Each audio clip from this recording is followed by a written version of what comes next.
En 2009, 2 millions de Français déclaraient avoir été victimes d'inceste. En 2015, ils étaient 4 millions. En 2020, ils sont 6,7 millions. Cette progression traduit une augmentation des faits, mais aussi une lente levée du tabou et de la parole.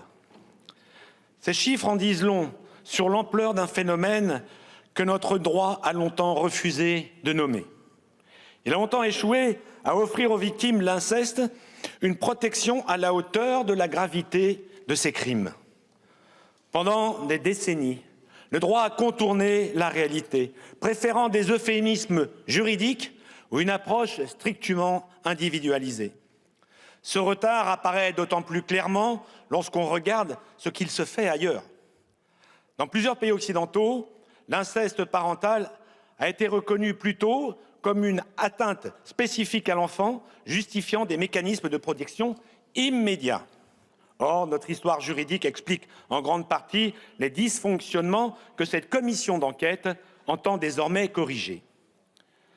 Car l'inceste parental ne se traduit jamais à un face-à-face entre un agresseur et sa victime. La famille est complexe et c'est précisément ce qui rend la situation difficile à appréhender.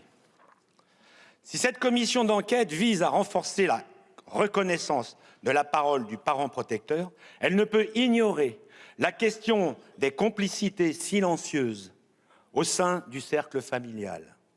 Cette complexité de la cellule familiale est encore insuffisamment intégrée dans nos pratiques judiciaires.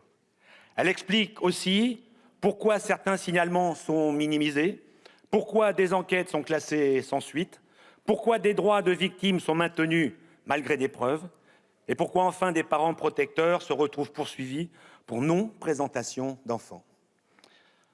Protéger l'enfant durablement suppose un état de droit solide, capable d'instruire et de juger avec rigueur.